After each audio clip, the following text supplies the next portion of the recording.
সবাই বলতেছে যে এটা আমনি আজকে দেশের পরিস্থিতির জন্য আমনি দেয়, এটা জানেন? এই যে এই সমন্বয়কগুলার রাত ধরলে নাকি এত গ্যাঞ্জাম হইতো না, এটা আওয়ামী লীগের লোকজন বলতো। সমন্বয়কে আমি এই কথাটা ক্লিয়ার করবো, এই সমন্বয়কে তো হারুন ধরে নাই।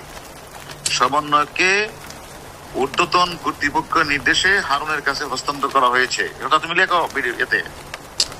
পাঁচজন সমন্বয়ককে যে আমনার জন্য এই দেশের অবস্থা দেয়। হ্যাঁ, আমি কি করলাম? ওই যে আমনার জন্য এই দেশে আজকে সমন্বয়করা এই যে আমি না ধরলে এগুলা করতো না, তাই বলতেছে।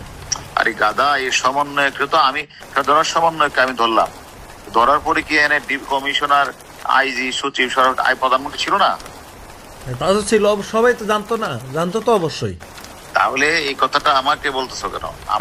আমি বলতেছি, না না, তুমি গ্যারান্টি লিখে দিও এই সমন্বয়কে, মানে স্বরাষ্ট্রমন্ত্রী, লেখকগুলি স্বরাষ্ট্রমন্ত্রী, সচিব, আইজি, এসবির চিফ সহ অন্যান্যরা, এবার লিখে দিও অন্যান্যরা সম্মিলিত সিদ্ধান্ত ক্রমে এদেরকে ডিবির কাছে হস্তান্তর করা হয়েছে সেফটির জন্য। শোনো, আমি হারুন যদি একবার চট দিতাম তো ডিবির হারুন আমাদেরকে পিটাইছে।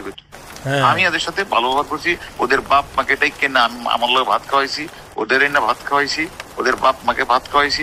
অর্থাৎ মানুষ আশ্বস্ত হওয়ার জন্য দেখো ডিবির হারুন কত ভালো বিহেভ করতেছে, এটার জন্য, আর কিছু না। আমার উদ্দেশ্য তো এটা ছিল, যে আদেশটা দিছে আদেশটা পালন করছে। এবং কখনো কি 5 জন একবার বলছে বলো না যে গায়ে হাত দিছে, এটা বলে মারছে এই করে যাচ্ছে? কখনো কি নুরু বলছে হারুন মারছে? না, এটা প্রশ্নই আসে না। তুমি তো আমার চিনো। তাই কি যে হ্যাঁ আমার টাকা মারছে, আমি এখন এটা লই হেরে আমি এখন ধরমু, আমি যে আপনি ধরেন যান, অসুবিধা নেই। টাকা আমি কি তাল্লা দেখা হয়েছে? আপনি ধরেন পারলে যান। টাকা নিলে তোমার দিয়ে তাই তোমার কাছে দিছে, তাই না?